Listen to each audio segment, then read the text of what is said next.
Good morning, ladies and gentlemen. Good morning. Morning. Welcome to our monthly Applewood Business Association breakfast. Hopefully this is the last virtual breakfast that we're going to ever have to do. And we will certainly keep everyone apprised regarding that. But I am really delighted to be here with you guys and see your beautiful smiling faces.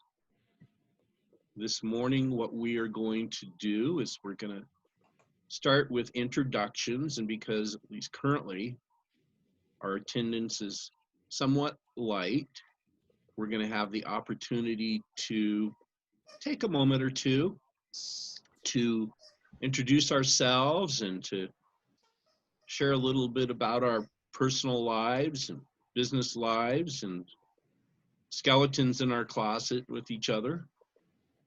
And some of you may have already known this. Scientists and medical professionals have determined that if we come from a place of gratitude as we go about our day, we actually are boosting our immune systems by up to 50%. So as we introduce ourselves to one another, I suggest that we share at least one thing that we have discovered is a blessing in our life that we are grateful for as a result of these unique times during the pandemic.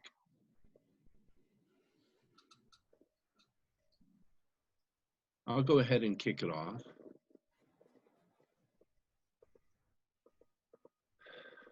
So I am Peter Wolf. I'm the founder and owner of Abundant Prosperity Associates. I'm a certified financial educator and an advisor. And our philosophy incorporates using safe money strategies so that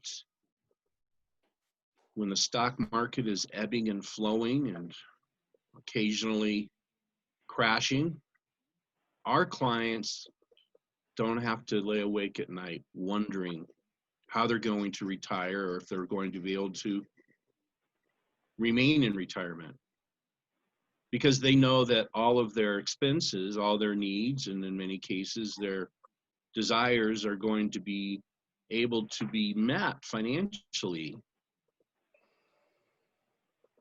and they enjoy true financial peace of mind as a result. And our office is right across the street at 225 Union, right across the street from where we're all at Bose here. And I'm wondering if Bose is maybe opening up. That would be cool to go support them in person.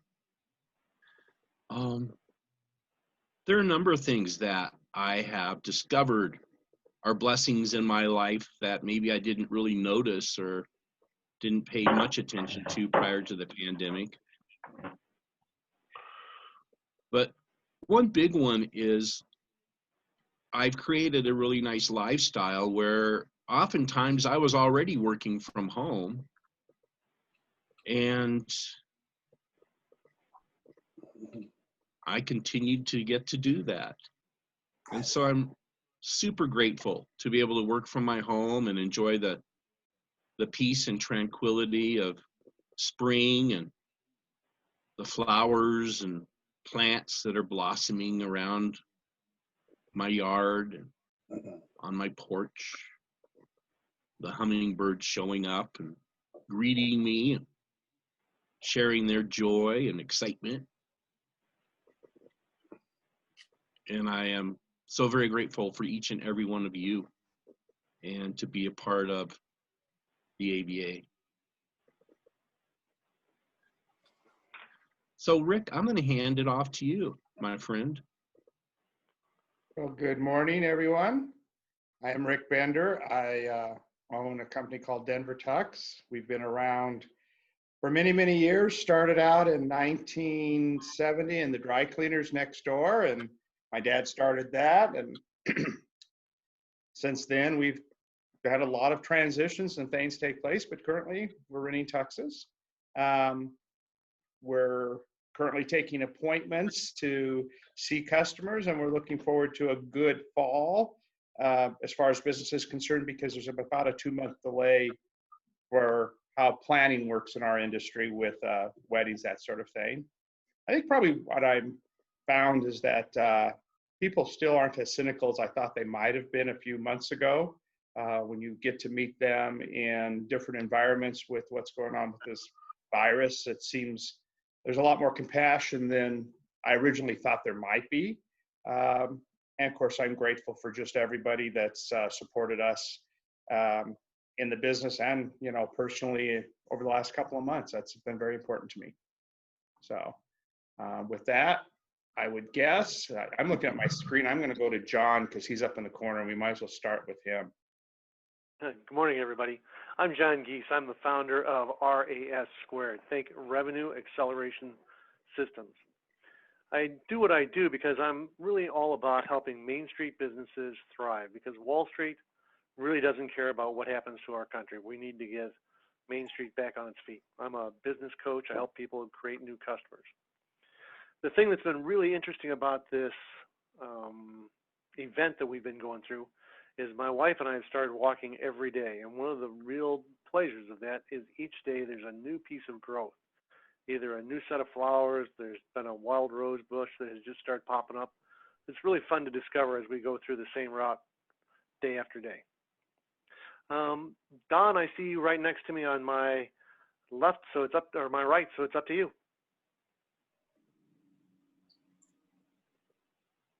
You're muted.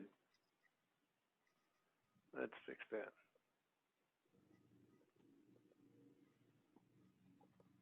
There you go. Can you hear me now? Yep. Yes. Very good.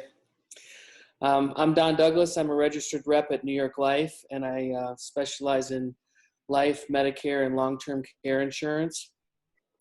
I also have continued to represent another company, RH Jacobson, and doing commercial property tax valuations and help commercial property owners lower their taxes. So kind of wearing multiple hats these days in the things that I do. I guess the things that I have been really fortunate to have is friends and family that are close enough that we all have an inner circle that it's close enough and feel comfortable enough to be around each other on a fairly daily basis. So haven't felt so isolated. I do live alone, and you know, I can see that, you know, if it was just me and the dog, that might be a little tough. So it's been nice to have the friends and family, and I feel very fortunate to have been in that situation throughout this whole virus pandemic. So I'll go to Mary. Okay, well, good morning, everybody. It's sure good to see you, and that's the first thing I'm grateful for. My name is Mary Marshall. I'm a Medicare broker. It is the only thing that I do. I keep my finger on the pulses of companies, both in real world and in the rules and regulations. And my guarantee for people I talk to is that they absolutely understand Medicare. When I'm done with them, they know what I know in a way that helps them pick well for themselves. And I probably won't go into too much more, but really I am grateful to see everybody. I haven't known anybody who's had COVID or died from COVID, and I'm grateful for that. But that doesn't mean that I don't have empathy for those who might have gone through it. So for any of you that have had that happen, my heart goes out to you. Who's next, Mary?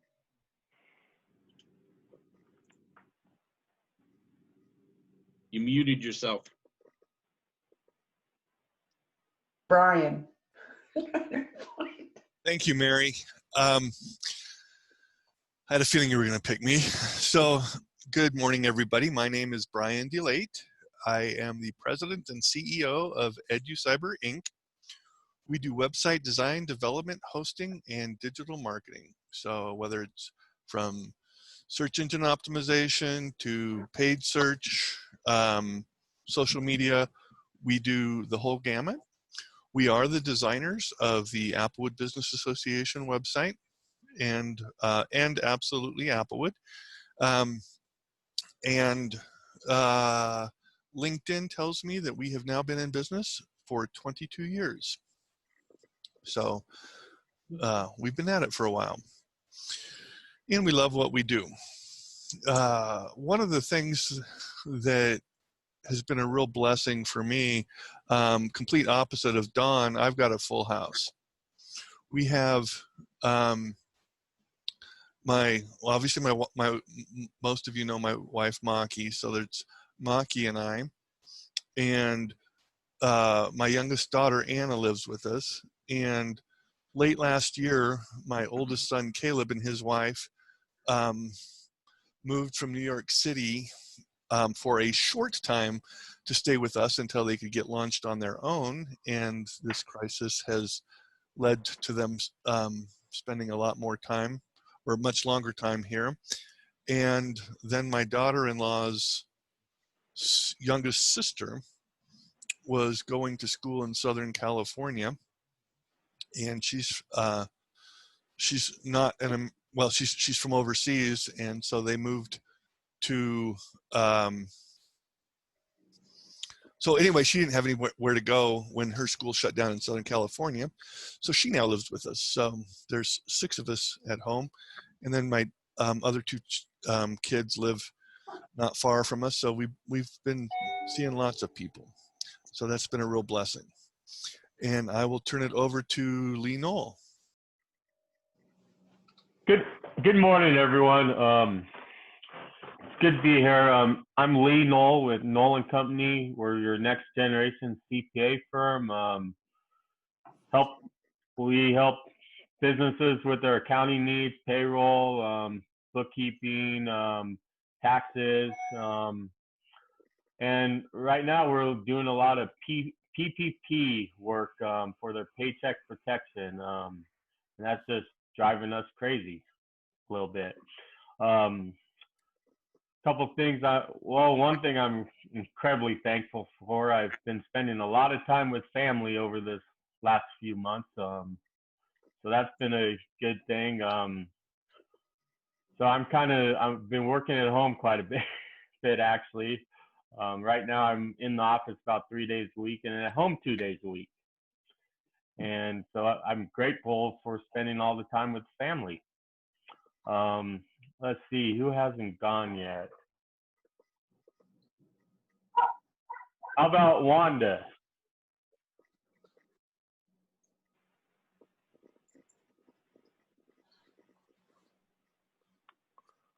Can't hear you, Wanda.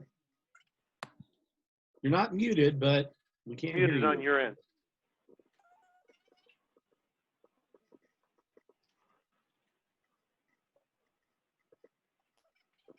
Huh. John? She's not muted. I thought I heard a peep. I saw the screen light up. Say something, Wanda. No. She's not muted on our end. No. Something's amiss, Wanda. How's that? There we go. Got it. That's better? Better. Yes. There you are. Yay! Yay! Yay. I'm Wanda Norge, and I'm with Aquilane Lending. I'm been a mortgage broker for about 17 years now, and also a certified divorce lending professional. So I deal a lot with divorcing clients, getting them ready for basically their divorce, working with other people in the divorce world, mediators, CPAs, lawyers, financial planners, that kind of thing, just to kind of help make sure that they're getting the right stuff put into the final settlement agreements so that they can go and do a buyout of maybe the other person or do a purchase, after selling the marital home or whatever it might be. So there's things specific to the mortgage process that are good, kind of good to know and be informed of. And any lender can kind of do that, but if they don't know all the guidelines that could affect the borrower, that can be an issue for them to move forward. So it's kind of fun to be part of that. And then I participate in some of the divorce workshops that are held on Saturdays or evenings for the for those people that are interested in getting more information on that part of the process. This has been kind of a very busy time. I think we have had a downtime since January. Rates had started dropping back then, and it's been extremely busy all the way through all the COVID stuff. So it's been very challenging because we kept getting all kinds of different rules implemented during the COVID stuff, for certain borrowers, self-employed, you name it, we probably got hit with it in terms of, some restrictions. That's all loosening up again. So everything's looking good there, but at least we were able to close a lot of loans and help a lot of people out during that whole time frame, and continue to do so. So I'm very thankful to be able to, use the mortgage to help people as a financial tool to, just get through some of this. From a personal standpoint, I've always worked from home, so nothing really changed there for me, but I am getting to spend some long walks and stuff with my husband, and just really enjoying the fact that we live where we live, and there's not a lot of people up here, so we are able to kind of walk and get out every day. I'm up in Evergreen. So anyway, I hope all of you have a wonderful day. Who's next, Wanda? Okay, let's go to Robert. I don't think you've spoke yet. I have not spoken yet. Can everyone hear me? Yes. Yep. Good. I'm not. My name is Robert Smith. I have the good fortune of working for the City of Lakewood's Economic Development Office. I've got a great team over there, and I'll tell you about those in just I'll tell you about them now. That's pretty much what I'm grateful for in this epic adventure that we're on right at the moment. Friday the 13th of March was an interesting sort of a day on a Friday. We were getting some little hints and quibblings and thoughts and processes in terms of that things might close down and might go that way. And so I told my team, hey, we prep for being virtual. We prep for being able to do video meetings over the course of time here and whatnot. Take your old laptops home with you on Friday. Nobody said anything at this point, but I think something may be coming down. And then, of course, we turned around, and on the 16th, which was that following Monday, that's when businesses started to really shut down with the stay-at-home order. That was 73 days ago. So I don't know if anybody's keeping track of the days in here, but you're on day number 73 of the business's first closure order, and obviously we've got some things opening up as we go along in there. But I know we're going to be talking here in just a minute on the presentation in terms of what we're doing with the city and whatnot. But in all honesty, my team and the extended team with what we call our strategic partners are really something that has made me very proud and feel very strongly about the fact that we've assembled a great group of individuals to help out with that. By my team, I've got 3 other individuals that work in my office with me. Vanessa, whom I think many of you have met before. With Tanya Langland and Katie Faltus, they're in there. And then I would consider all of my strategic partner associates that go a little bit further, folks like Amira Waters, who's with the Jefferson County Business Resource Center.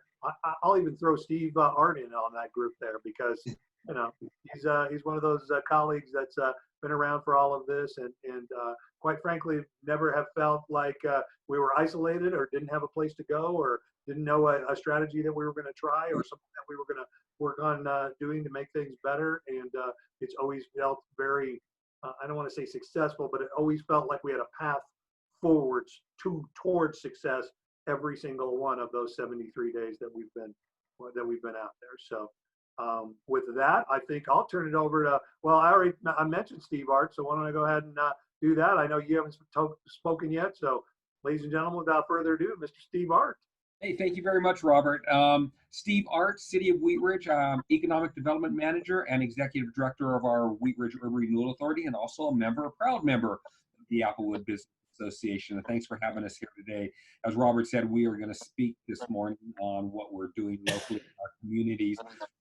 And I think what I'm most thankful for is the efforts that we have put out within our community, and that we're able to help our small businesses within the city of Wheat Ridge. And I know the other cities feel that way because, as Robert said, we economic development professionals probably have spoke more in these 73 days than we had previously. We have been talking at least once a week on the telephone, via emails, meetings, about what each community is doing. And we're taking ideas from each other and helping to expand upon that. It's great to see businesses starting to open. It's still going to be affected, especially in our restaurant sectors that can only take 50% of the customers in right now. So we're all working on ways that we can expand outside the doors of those restaurants to allow them to get up to 100% of their occupancy, but using the inside and the outside. It's challenging. Things haven't got a lot better. We will continue to work forward on that. We opened City Hall on June 1st as a soft opening. We're still not encouraging people to come in City Hall. And then we as City Hall employees can start to return to work on June 1st, but we're encouraged to stay home at least until June 16th right now. So we're still working virtual. And with that, then I'll turn it over to Amira. Amira, go. Thanks, Steve. Thanks, Steve. Good morning, everybody. My name is Amira Waters, and I'm the director for the Jefferson County Business Resource Center. And I think most of you know we are a publicly funded nonprofit organization dedicated to providing quality support to the small business community. So you'll hear a little bit more about that during our presentation. So I am grateful for a lot of things. I can certainly ditto a lot that has been shared already. The massive collaboration that's happened within the community. Between the economic development offices, the business association groups, all the chambers, the county. It's just been phenomenal. And I've been fortunate enough to participate in several task forces and just witnessing all the things that can be done when we come together. And I think that was it's been really amazing, and I've been honored to be a part of that. Also, the slower pace for me has been incredible. I knew I ran at a pretty good speed before, but I really had no idea how fast that was until I stopped. Because I think, for the first week or 10 days, we were all sort of just stopped, not knowing what was happening. What should we do? It's unprecedented. It was a little bit shocking, to say the least, but, we all kind of restarted again, and then in a different way. And so I think John mentioned something about just being more present. And I've noticed that. In our culture, as I'm out walking, engaging with people, people seem to be more grounded, more present, more intentional in their just interactions, just little things like saying hello. I know before the pandemic, I did a lot of walking, and there would be times I'd go by somebody and say good morning, and they literally wouldn't even hear me because they were in their phone or in their head or just somewhere else. And today, that's just not the case. People are much more just conscious about just being in their body and saying hello and being present. So I think that's really a big plus for us as a society. I'm also grateful to have a little extra time because, hold on just a second. I'm here. Okay. Oh my gosh, you're a big baby. Oh, yeah. Wait for it, because I got to adopt my own baby, so I'm a new mom. And working virtually makes it real easy to train a puppy. So this is Bodie James Waters, newest addition to our family. And he got to meet my kids and my grandbaby last night and my granddogs. So that was a lot of fun. And he's a great fit. So lots to be grateful for. And just really happy to be here with you guys. Thanks. And I will choose Andrew. Hey. Thanks, Amira. I think there's one more person out there, but as we're wrapping up introductions, my name is Andrew Coonan, and my company is Morrison Holdings. I'm a business consultant specializing in operations management and analytics. I will turn you over to John Geese for your market demographic research, and I will help you build your business models and help you make more informed decisions. Too many of our business owners, well, now we have a little bit more time on our hands, but previously they were operating in a day-to-day grind and crisis mode, and so my work with business owners is to help them find that slower pace, as Amira was referencing. Find that slower pace and really take a step back from that operating in crisis mode and take a slow down a bit, see the big picture, and help you get back to owning your business instead of operating your business. And let's see, I'm grateful for as Steve and Robert suggested, they began connecting economic development professionals, began connecting on more in this time. Right at the get-go with the shutdown, I began noticing more neighbors that I had never seen before going out on walks. Neighbors who had dogs apparently, but just didn't walk them. and so seeing all these new strangers in my neighborhood, it was like, who are these people? And over time, over a month, and so really my block and general neighborhood has become more connected. I've met some of my immediate neighbors who for whatever reason in the past we hadn't introduced each other or made a connection, and so it seems like that we've seen new people in the neighborhood, but then also had the chance to meet them, and we've developed a true neighborhood. So maybe it took coronavirus for us to get back to building community in our homes, but I'm grateful for that.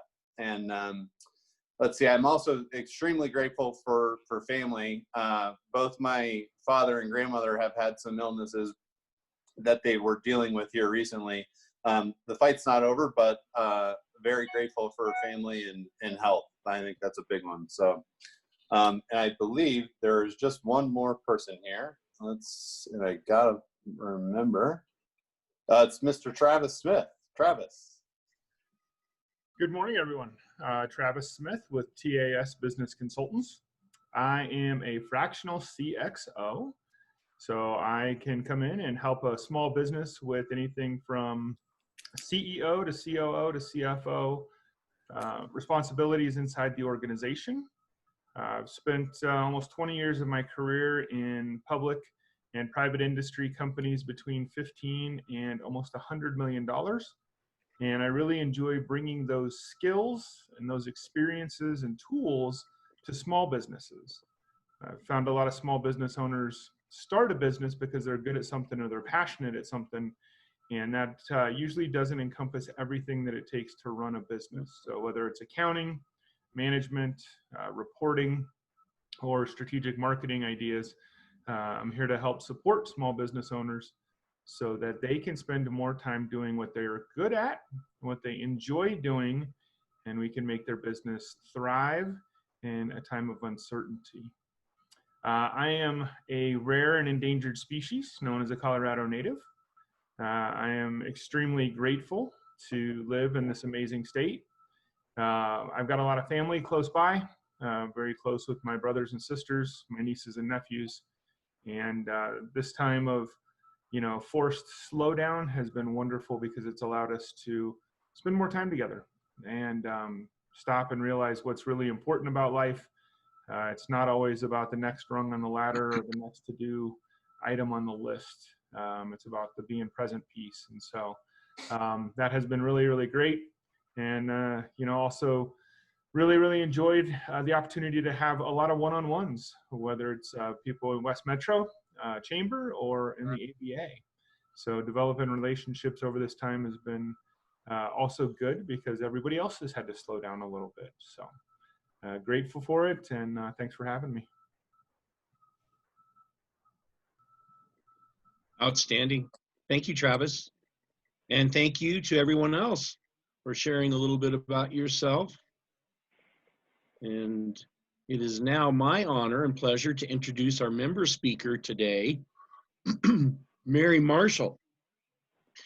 And Mary Marshall is another unique person with us who also hails from Colorado. I'm curious, I'll bet half of the attendees today are Colorado natives. So let's see, show of hands. Who's a Colorado native here today? Me. Outstanding, very cool. Well, I know Mary grew up in the Denver area and has lived here, I believe, her whole life. She's very passionate about helping people, especially seniors. She's a Medicare broker and a senior advocate, and she does a terrific job of helping her clients get the very best Medicare supplement plan for their specific needs and situation. So let's give Mary a warm hand. Thank you, thank you. Thank you for letting me speak today.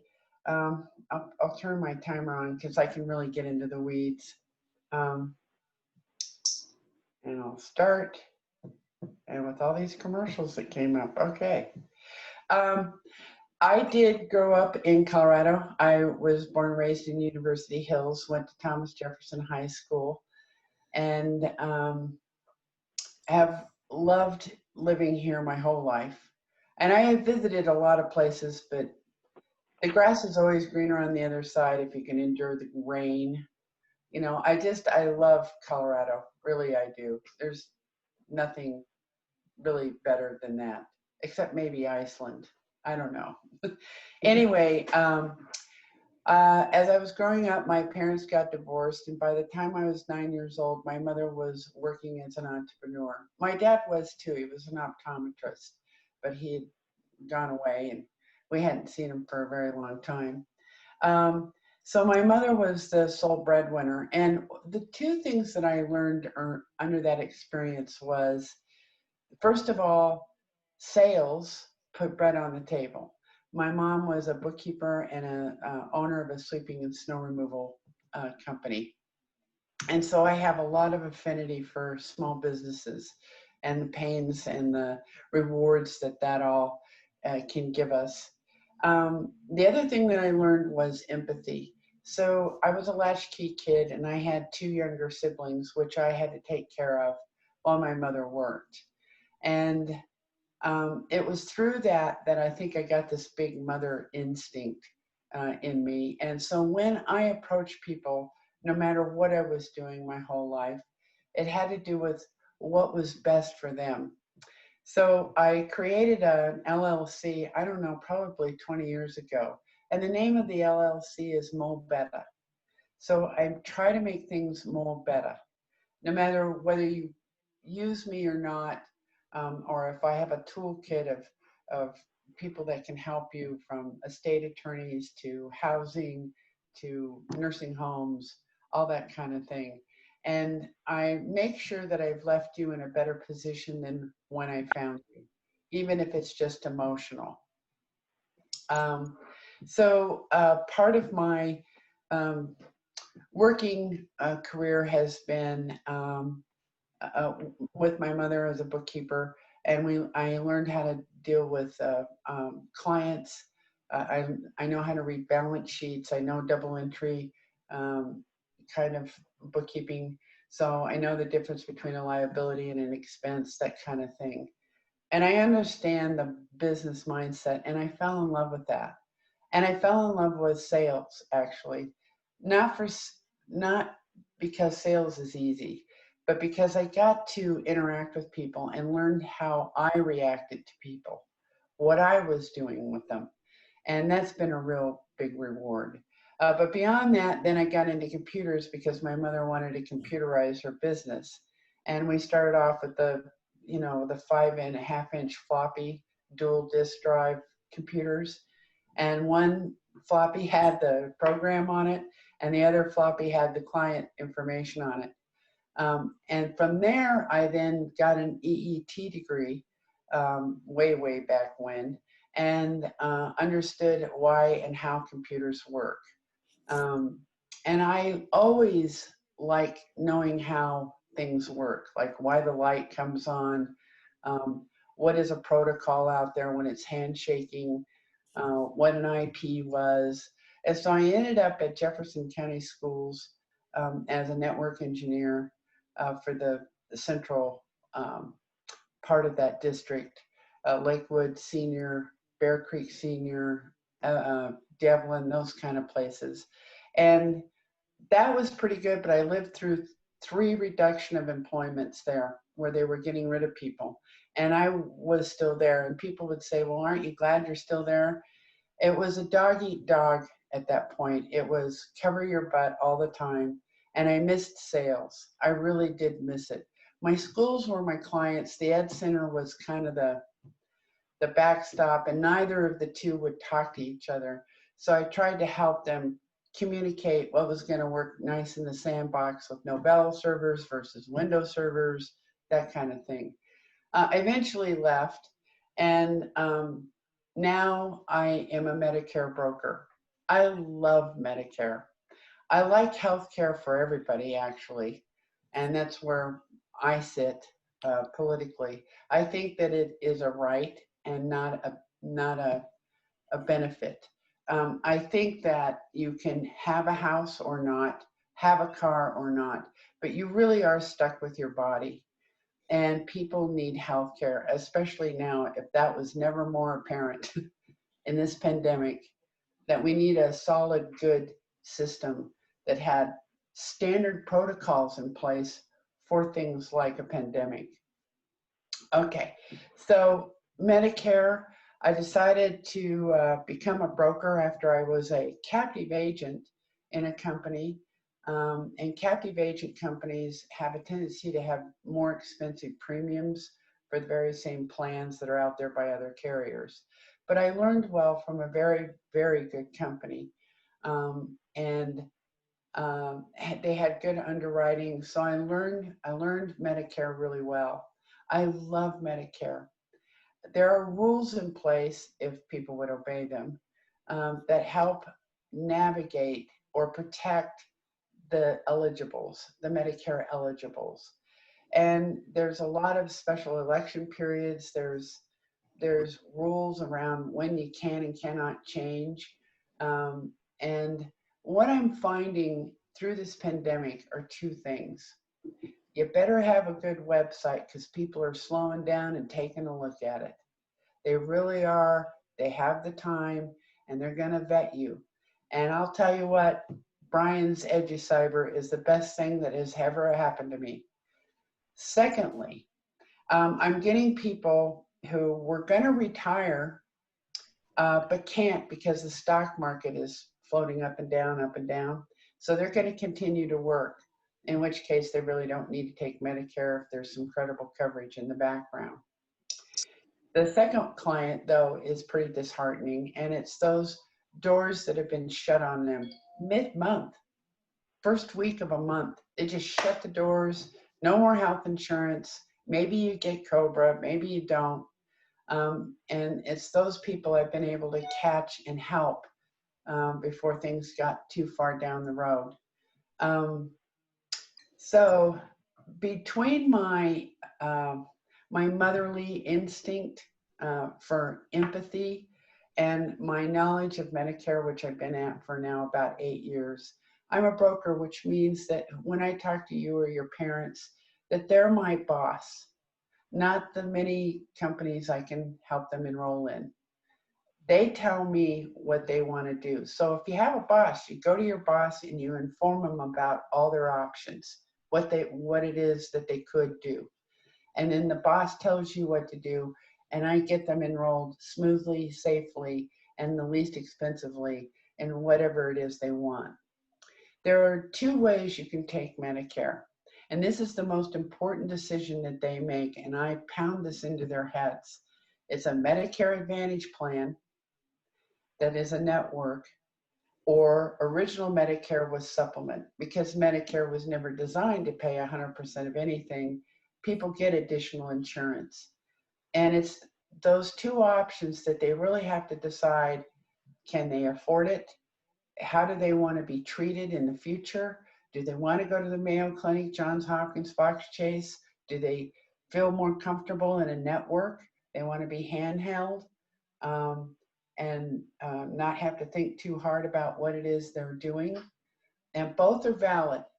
Both of those situations are valid, but I listen. I listen and I try to help them figure out what's gonna make them feel better in the future. Because part of healthcare is feeling like somebody's got your back. And I make sure that whatever we do, they know how it's gonna work. There's no surprises 5 years from now, and that I'll be there for them year after year, day after day. I've even picked up somebody out of a hospital on a Sunday. The client didn't have anybody to pick them up and get them out. So I went. So I do answer my phone, especially if it's a Sunday and it's a client. They may be having a really bad issue and they need help. So that's me in a nutshell, really tight nutshell in 10 minutes here. But I would appreciate any referrals that you might have. I will treat them well. Thank you. Wonderful. Thank you, Mary. Does anyone have any questions for Mary? Mary, what was your website again? MeetMaryMarshall.com. Do you have any cheat sheets or anything out there? What do you mean by that? Well, anything, any kind of overview of Medicare in general, kind of worksheets or help sheets or anything that explains it a little? So that Yeah, I do a lot of explaining via the tabs. Okay. I've noticed that when I've tried to do that one, and that's a great question, that one thing leads to another. If I say something, then it's a whole other paragraph that has to be contextualized in the special election period, or what is credible coverage. And it gets, Medicare has the Medicare book ruling from the Centers of Medicare and Medicaid is like, I don't know, 30,000 pages. Oh. And when you say something like, you'll be penalized if you don't take Part B. Now I've got to go down 2 different rungs. Do you have credible coverage and what is that? And do you not have credible coverage and what is that? What is the penalty? What are some of the nuances of trying to get in, especially now that Social Security offices are closed to having people go in? So it's it's very hard, and Brian will attest to this. Well, at least Melky will. I do send out posts every month on, don't be late, don't confuse Medicare with Medicaid. I get that a lot, where people have been on Medicaid, extra help on the exchange. That's a different level of Medicaid when it comes to Medicare. Not the same thing, but they think they have Medicare now because they have a Medicaid card. Oh. They get in trouble that way. So it's been hard for me to do that. Maybe Don knows how to do that better, but I just felt like I keep having to say something else about whatever it is I'm talking about. I get it. It's complicated, unfortunately. Thank you. Anyone else? Okay. We are going to segue into our panel, and John Geese is going to moderate, and we are honored today to have 3 distinguished panelists join us. Amira Waters with the Jefferson County Business Resource Center, Robert Smith with the City of Lakewood, and Steve Art with the City of Wheat Ridge. Thank you, gentlemen and lady, for being here. John, it's all yours. Thanks, Peter. So let me give you a little bit of background on our folks. Robert Smith is the Economic Development Director for the City of Lakewood. He's been in the business of marketing and business attraction and economic development for over 3 decades. Lakewood's approach to economic development is as unique as the community. They focus on facilitating appropriate real estate development and infrastructure while maintaining the regional competitiveness. What I liked about this is they are a team of professionals dedicated to business attraction, retention, and expansion, workforce development and entrepreneurialism, and marketing communications. Our next guest is Steve Art, Economic Development Manager and Urban Renewal Executive Director for the City of Wheat Ridge. I don't know if you all have been through Wheat Ridge lately, but it's got a whole new look from when I first encountered it. The Wheat Ridge Economic Development Division is dedicated to both the businesses and citizens of Wheat Ridge by providing them with a phenomenal array of resources right here in the community. It's an excellent business community with a convenient location and easy access. Give your business what it deserves, a business-friendly community neighboring downtown and the I-70 corridor. The resources of the Economic Development Division have access or has access to help with your business growth and thriving. We are the business partners you need. And our final panelist is Amira Waters, the Executive Director of Jefferson County Business Resource Center. It's a 501(c)(3) organization dedicated to providing quality services and support to the small businesses within Jefferson County. They like the opportunity to partner with you to find solutions for any of your challenges, opportunities, or resources. And they'll answer questions about doing business in Jeffco.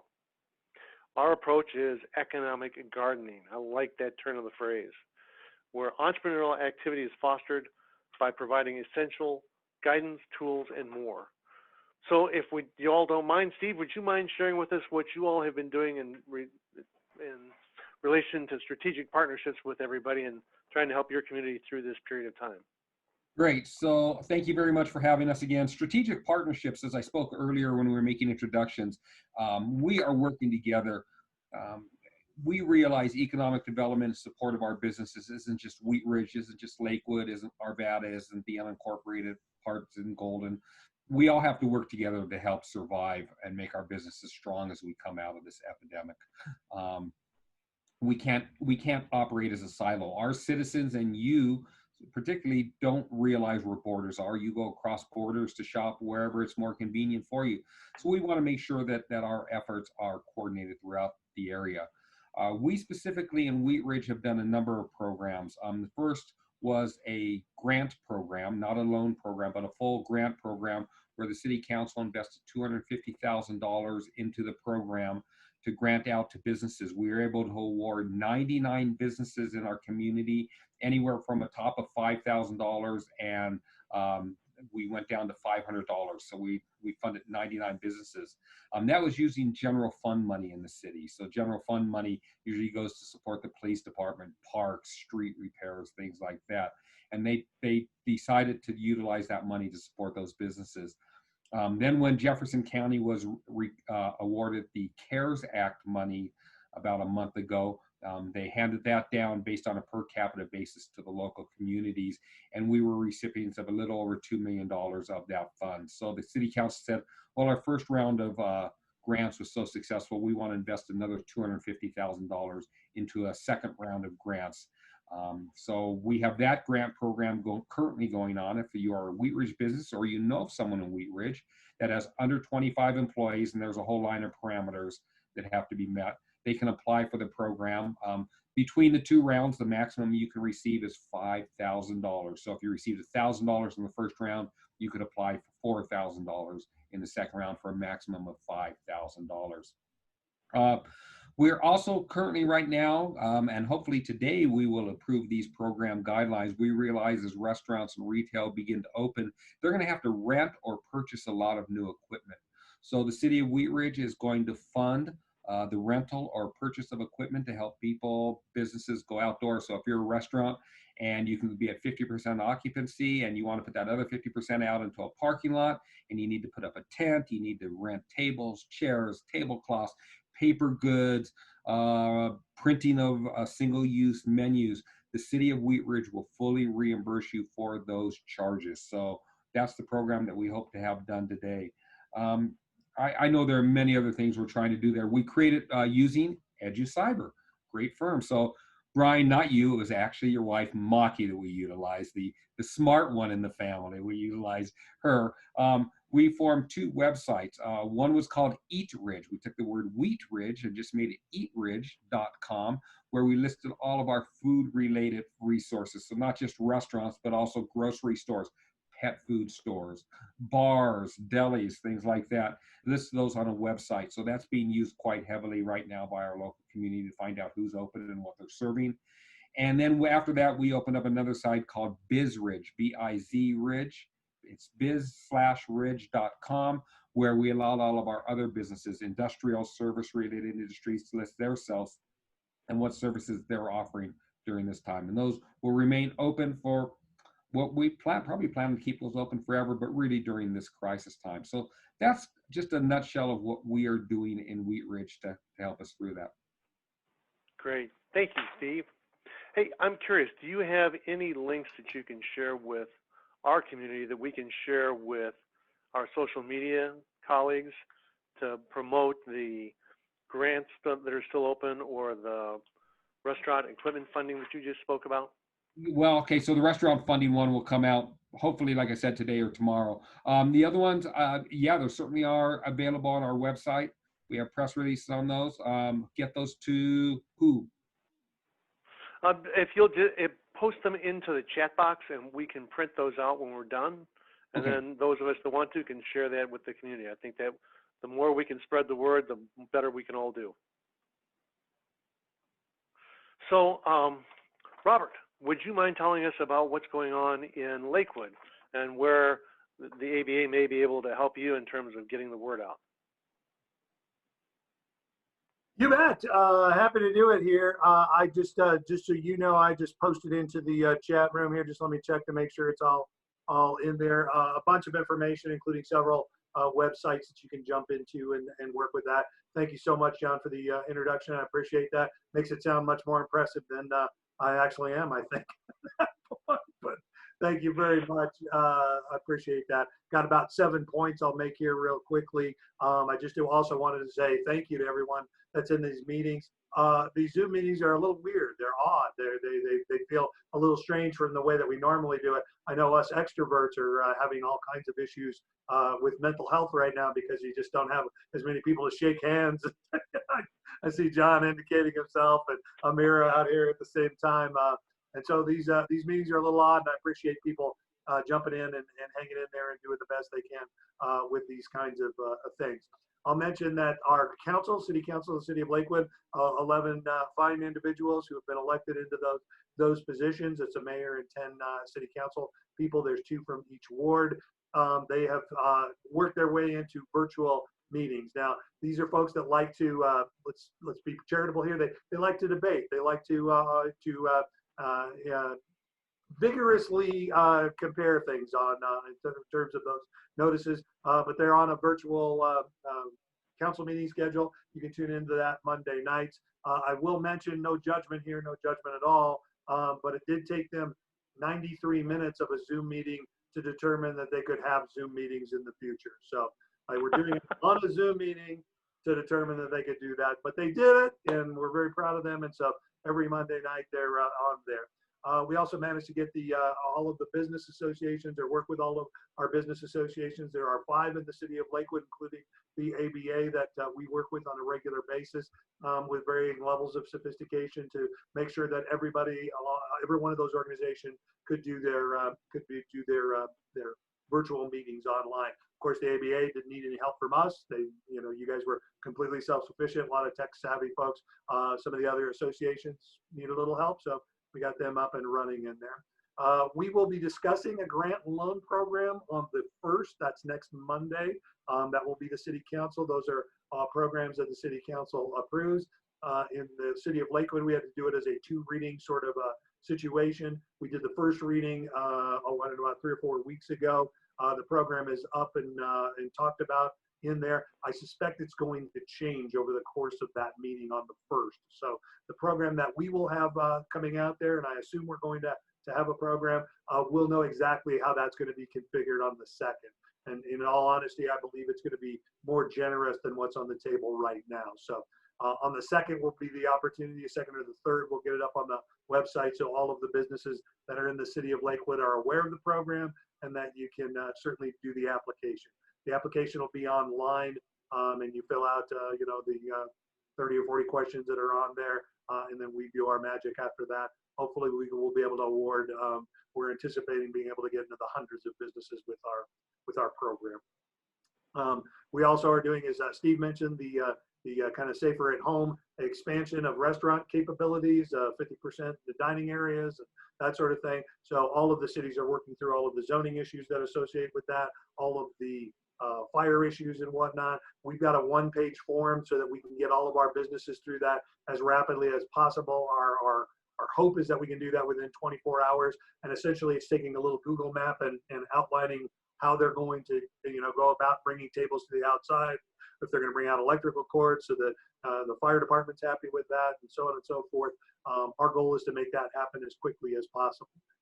Steve in the city of Wheat Ridge, as he mentioned, is picking up some of the costs and whatnot that are associated with that. We also hope to do that. We've got several of the businesses that came in yesterday and the day before. We're able to pick up a couple of the things that they need to do in order to be successful there. So trying our best to help get folks out on the into their parking lots and into their open spaces so they can get going as quickly as possible.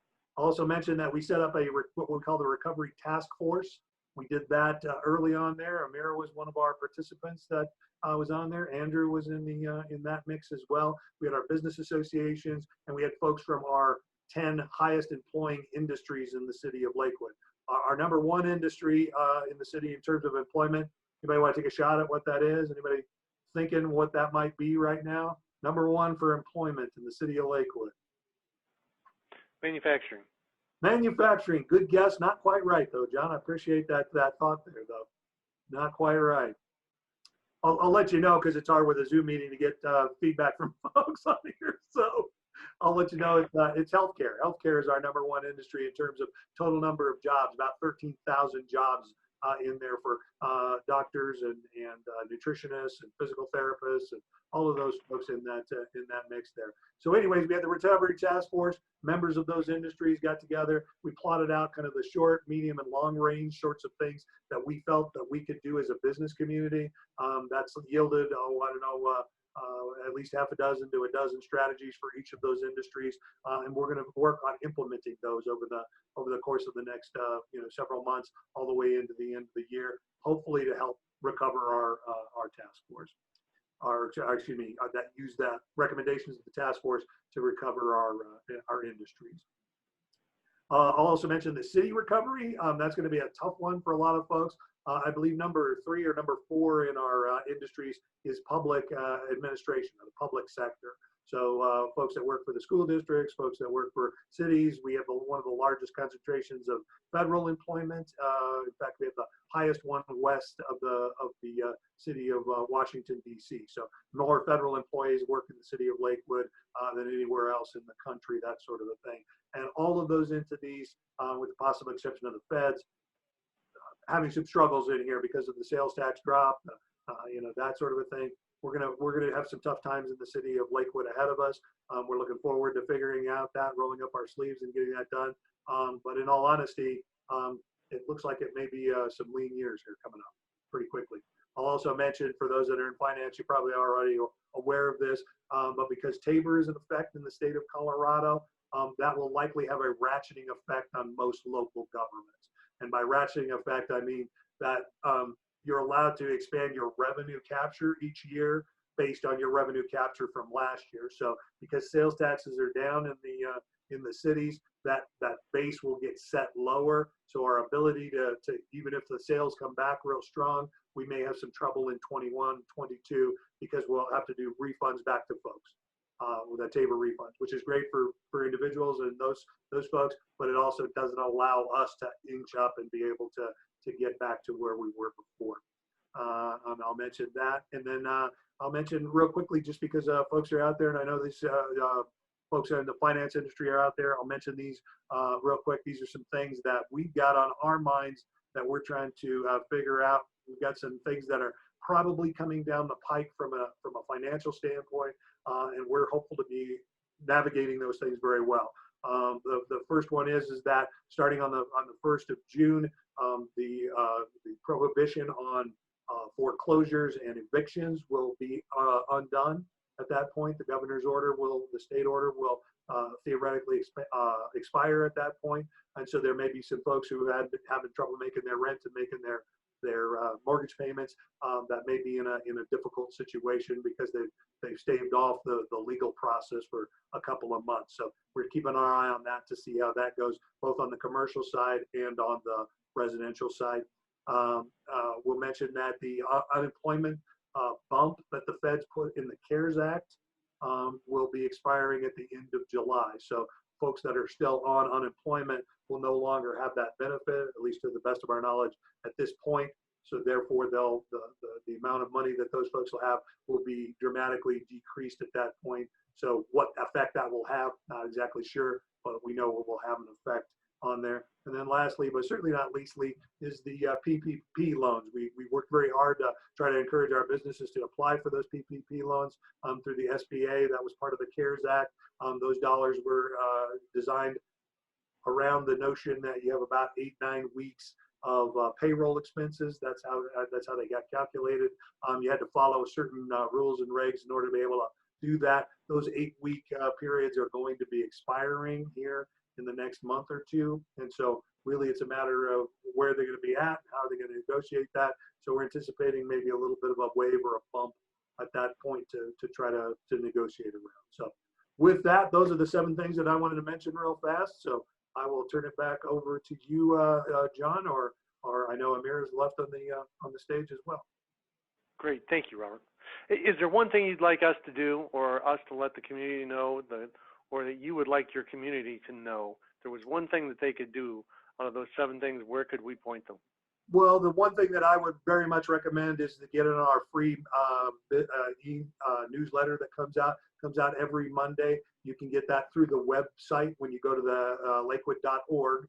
Just type in newsletters into the search bar. It'll take you to a page of newsletters. The economic development one is there. It's a freebie, comes to your inbox every week. It also, everybody that's subscribed to that will get the special notifications for any of those grants or loans that are coming out. So there'll be one that will go directly to your inbox. You'll know all of the rules, the regs, and how to check in on that. We'll use that process in there. So as far as getting to know what we're doing and whatnot, that's probably the most rock solid. Just get that newsletter delivered to your inbox, and it's as easy as just opening it up and reading what's going on. Great, thank you. All right, Amira, welcome. Can you share with us what the Jefferson County is up to and how we might support? You are muted, by the way. I am. Okay, thank you. Yes, thank you for having me. So we have been really busy. We have seen an increase in all of our services since going virtual. So that was a really unintended consequence of this. I wasn't sure how that was going to go, and Lou, there was so many uncertainties and the unknown, but what we have seen is a huge increase.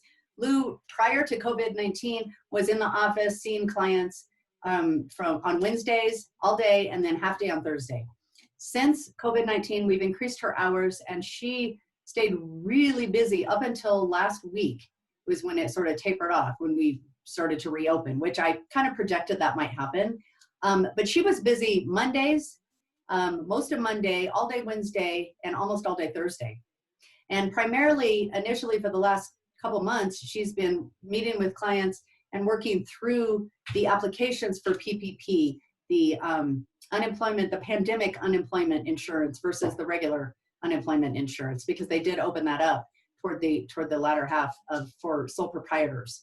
So we've done a lot of that. And then also the EIDL loans initially, because those were really daunting for people to go through that process. And so she spent quite a bit of time studying and just getting some just helpful tips and tricks and knowing what boxes to check and how you had to fill out certain things to get a successful submission.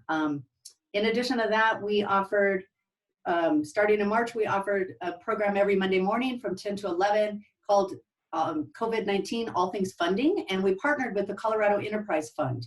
Because again, like we were talking about earlier, collaboration has been monumental during this time. So that's been awesome. And a man there named Jason Jacksack is phenomenal. He literally lives and breathes this stuff. Like he's the guy that you give him a 360-page document, he's reading it all twice. He's awesome. So just a wealth of information. So we've done that since the beginning of March. We kicked that off. And we've done it every Monday morning from 10 to 11, where it starts out that him and Lou and Jason give updates, and then we just open it up to Q&A. And that's been extremely successful. I think our lowest attendees numbers were probably 8 people, and then we are usually averaging around 20 to 30 that jump on. So that's just a really quick way to get simple questions answered. And then the follow-up then from there was to meet with Lou if needed. And she would actually, using Zoom, she was able to get online with people and go through the application process live with them. So that was great. That was such a great help. Lately, it's been more working through the PPP loan forgiveness application. Equally, well, I won't say equally as daunting, but close, right? 12-page document. So a lot of little things and a lot of questions. And then consequently, she has helped I think 4 businesses apply for their IAN number to start in the last month. So we saw this. I got to see this in 2008 when I worked at the West Metro Chamber. We went through that recession, and then we had a little bit, a couple months into it, we had an influx of new members and new businesses. So again, the entrepreneur spirit, you see the gaps and you see what's needed and the things that, we don't know that we need yet. And people come up with these great ideas and move forward. So that's been great. She has seen a lull this week, and I kind of projected that. I felt like once we sort of started to open back up, people would be jumping back into their business. But I think that in June, we're going to see that rise again, because it's not business as normal. So the marketing that they were doing before maybe isn't going to be as effective, right? So there's some other things that need to be considered. Business owners are going to need to pivot a bit and just think about what they need to do. How can they reach their audience, or how are they going to show up and do business? And so now we've changed all COVID-19, all things funding. Starting June 1st, it's now COVID-19 or all things COVID-19.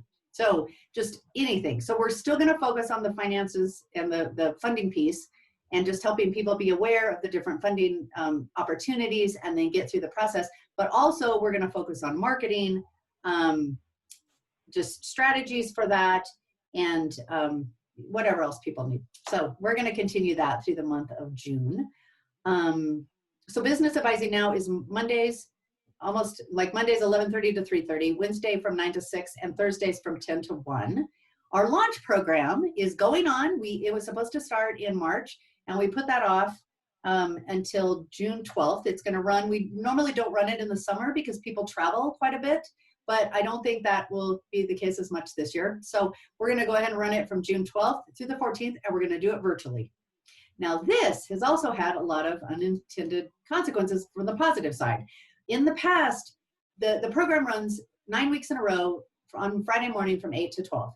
So in the past, we've had clients who really want to take the program, but they're working full time. So they can't do it. They can't get off half a day of work. Well, now, 2 things. They can take the program. Anybody can take the program, because on the Zoom feature, we have the option to record it, and then I can send it out to the class later, right? So that has multiple benefits. It has benefits for people who work full time and can't attend, wouldn't be able to attend live. Secondly, we're no longer limited by our space. Our max capacity for launch in the past has been 17 people, and we were cozy in that. We usually limited it to 15 businesses, and then some businesses could bring 2 people if they wanted, but very, very cozy. Now, literally, as many businesses that would want to take it can take it. And then the other benefit is, because we can record it, I can send it out to the attendees, and then they'll always have it, right? So that's something that they can refer to later.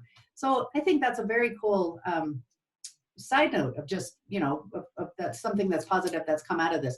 We've done the same thing with the BEST program. So prior to COVID, we were offering 2 to 4 workshops every month. And then when we went into shelter in place, I ramped that up to 2 to 4 a week, because the intention was to provide something of quality and value for business owners to do. They couldn't work in their business, but they could work on their business. So we offered a whole variety of different workshops. And a lot of those we were able to record, and then I could share that on social media. So again, people that missed it or maybe didn't get the announcement could watch it later. So now Jeffco BRC has a YouTube channel, which has a lot of our classes and things like that. And then I also can send it out to people who had registered, who attended, so they can review it later. And our instructors love it because then they can take this. It's great branding and PR for them, right? They can put it on their websites and share it with their social media and being, aligned with Jeffco BRC. And so that part's been awesome. So really, because of all of that, I think that we're far more effective virtually, as crazy as that is. Our attendance for BEST has doubled, if not quadrupled in some cases. And that is a direct result of business owners are busy. Remember we were talking earlier about how we were on that hamster wheel? Well, people don't have to drive to the farthest place in Lakewood, right? It's literally across the street, it's golden. So we've seen a big increase in our business owners from South Lakewood and the mountain communities and literally all over Jeffco, versus primarily before we had our concentration was Lakewood.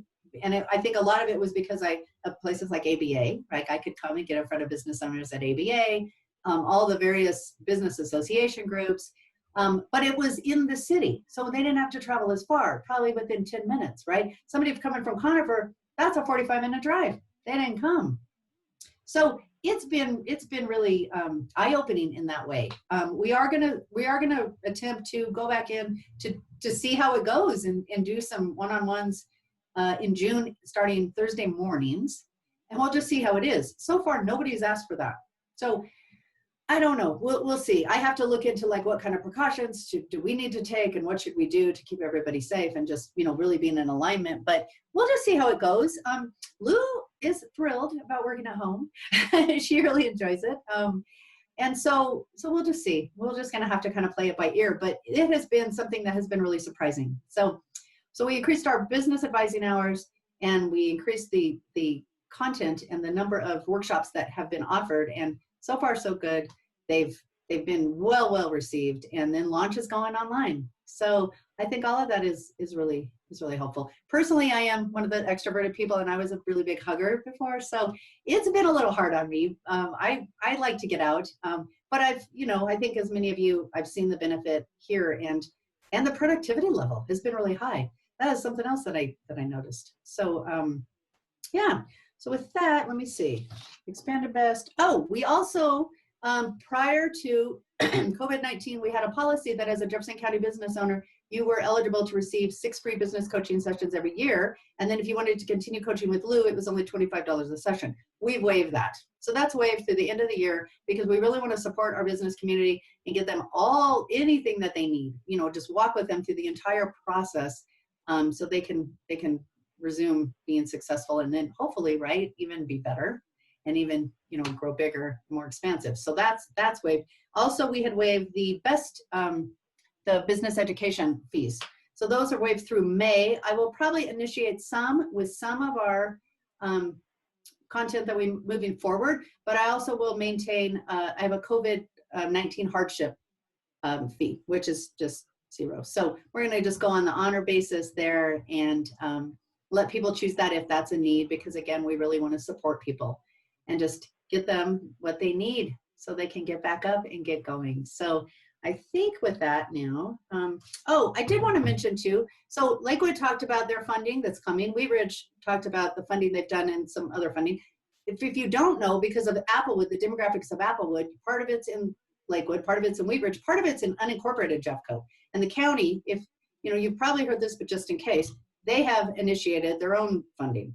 So you can get information from any of us around that, but there's some pretty good clusters in Applewood that are eligible for that because they're in unincorporated. So with that, I think that's all I have.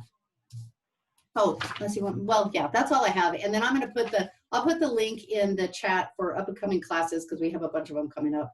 And some really exciting ones too. One of them is taking your business online. Any kind of training, it's e-learning made easy, and it's a 4-series process that will show you exactly how to do that using Captivate. So everything from creating simulations to video to all of it. So super excited about that, and we've engaged with a lot of new teachers too through this process. So that's it. Thanks. Thanks, Amira. The question I had for you was, is there a link to the calendar, but you're going to put that in the chat. Yep. So before I turn it back over to Peter and Andrew, let me remind all of you to take a moment, put your name, your telephone number, and anything that you have coming up into the chat room so that we can all get connected with each other. When we're done, there are 3 little dots in the chat that if you press those, you can save the chat.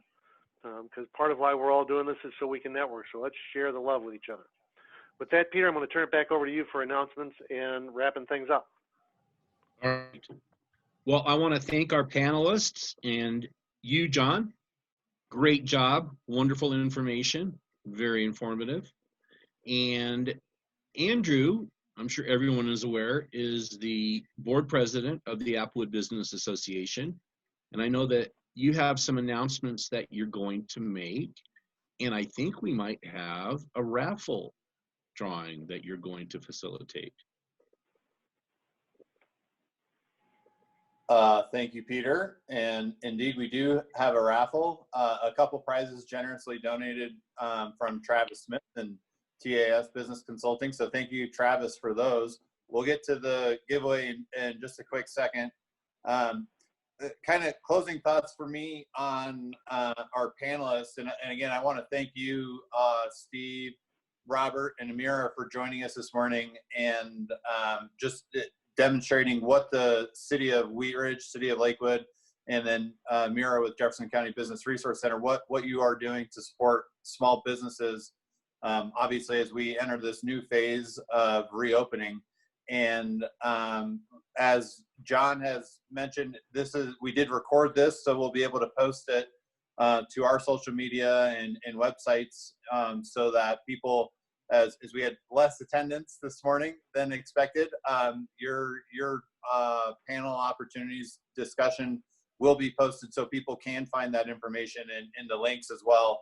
It's such an important time for businesses to be able to work together with local leadership and especially in the economic development world. So thank you all for being here and sharing what the cities and our strategic partners are doing. One thought I had was when Robert was talking about the effects of Tabor, which we'll begin to feel just based on the limits of spending that Tabor enforces on us. Also, in the governor's speech on Monday, I heard him talk about proposed legislation for the effects of Gallagher, which Gallagher, in the past, one of the effects from it is that the commercial businesses, or I should say commercial taxes or business tax on commercial property there's I'll say disproportionate. That might not be the right word, but it's leveraged more towards, it's a higher tax rate for commercial properties to residential. And as we know now in this time, that'll be a hardship for business owners to pay those property taxes. And so there's proposal to just mitigate some of those effects from Gallagher will be proposed. That's what the governor is suggesting. So interesting time. Our Colorado tax structure with Tabor and Gallagher and many other things, we'll begin to see some unintended consequences, and we'll see how we weather those storms. But again, thank you to our panelists this morning. Terrific information, and we'll get this posted and also provide the links so that our business members can jump straight to and or communicate, jump straight to online to your links and or communicate directly with you guys, and look forward to you continuing to support our business members moving forward. Let's see, now to ABA updates. The board election is live now, and it will be online through the end of the June luncheon. At that time, the board slate will close, and we will elect, I believe it's 4 new board members. So please jump online to the ABA website and place your board vote today. Each business member has one vote per business member. So you might have 2 or 3 participants who come to our meetings, but only 1 vote per business member. And so please help us elect new board members today. Let's see. Also, our spring insert, which is now our summer insert. We pushed back the summer spring directory, or I should say the spring directory mailing. So it'll go out in mid to late summer now. We're still playing with the specific timeline, whether that will be the end of July or sometime in August.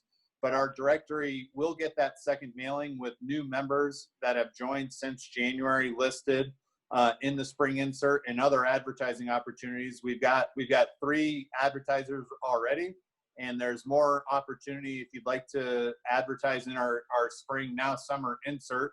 Ads starting at a 1/6 of a page for $1.99, a 1/4 page for $2.99, or a 1/2 page for $4.99. So if you're interested, you can contact me directly or visit our website and get more information there. And the spring insert, summer insert now will reach over 2,500 businesses. So it's a great opportunity for you to send that new message to over 2,500 businesses in the Applewood marketplace. And then we also have our Flag Day sponsorships are live now. So sponsor a flag to be raised from Flag Day, June 14th through the end of the 4th of July weekend, Sunday, July 5th. Help us celebrate our symbol of freedom in the flag and support the ABA and its member businesses in Applewood as we begin to reopen. We think this would be just a wonderful celebration to deck the corridors of Youngfield and 32nd in Applewood there with the American flag as we begin to reopen. What a great celebration to show support to our community as we reopen from COVID.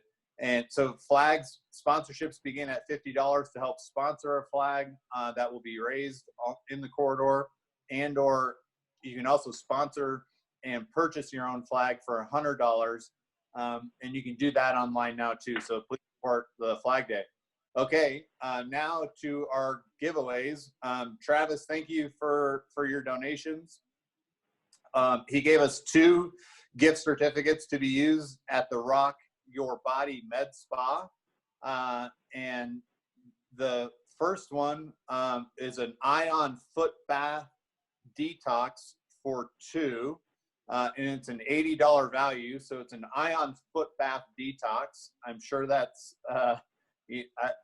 I guess you take it what it is. You put your feet in an ion foot bath and let all your toxins flow out through the bath.